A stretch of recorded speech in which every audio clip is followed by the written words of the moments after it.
Well, last time we have talked on the industrial policy, coordination problems, spillovers, and externalities.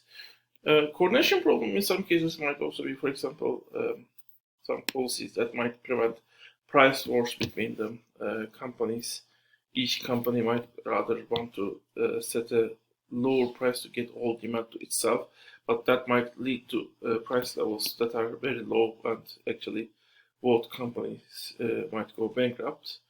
Um, Same price wars can also be led to the to buy certain inputs from foreign companies, which might also create problems. So industrial policies are might actually um, prevent all of these inefficiencies.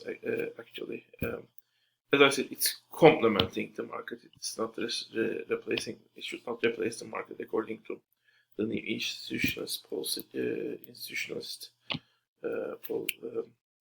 school. Um, the school itself is basically claiming that the nations should have necessary institutions to survive, and nations with those institutions have actually prospered, and nations without those institutions have actually gone down. So institutions matters, and having market, market will not prosper countries without proper institutions that should guide the market, or supplement the market. Market might actually bring the create multiple possible results depending on the existing institutions or in a country. So necessary institutions. So these are the policies and the role of the state defined by the institutionalists. So what are the institutions that should be built? There are five the Neurotic counts, although his book is pretty much open. I mean, it's like a starting point or starting point of a discussion on this subject. So more can be added, or easily the ones that are there can be discussed. One is actually the property rights should be managed and set and managed by certain institutions, which is something that also the classical economists would agree on. And then you should have regulatory institutions, and macroeconomic stability should be held. Regulatory institutions are like, certain standards should be set by those institutions, or certain prices should be held above or below certain values, like, for example, the rent costs or minimum wage.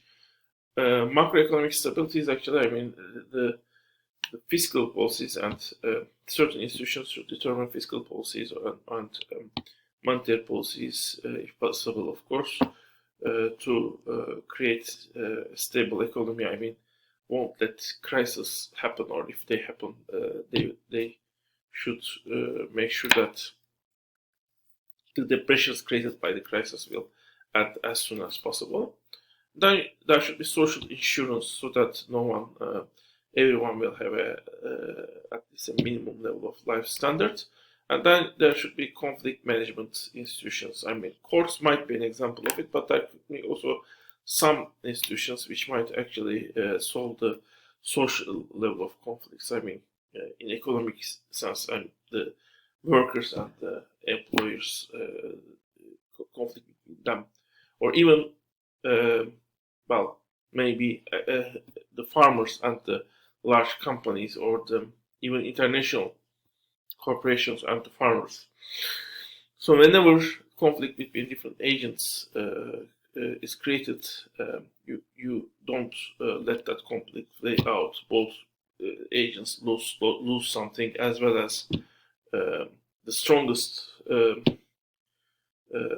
strongest uh, agent able to dictate to the weaker one its conditions.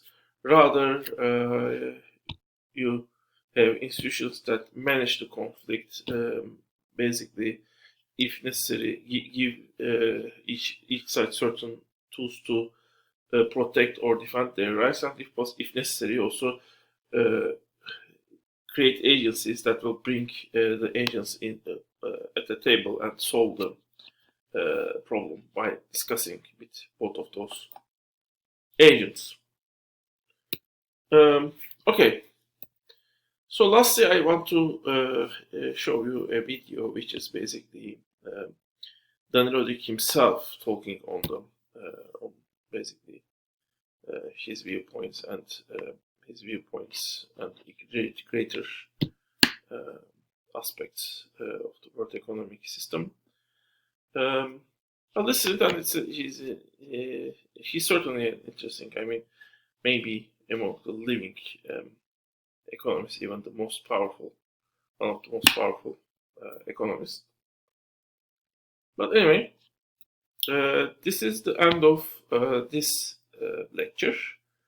Next time we will look to the international cooperation and regulation, which is connected. I mean, when we are discussing sovereignty rights, we are actually discussing the limits of this the international cooperation. Now you will see, I mean, the other side, I mean, what should be the international level of organization, the organization beyond nations, basically. So that's the next lecture. So until then, I hope all of you will stay healthy.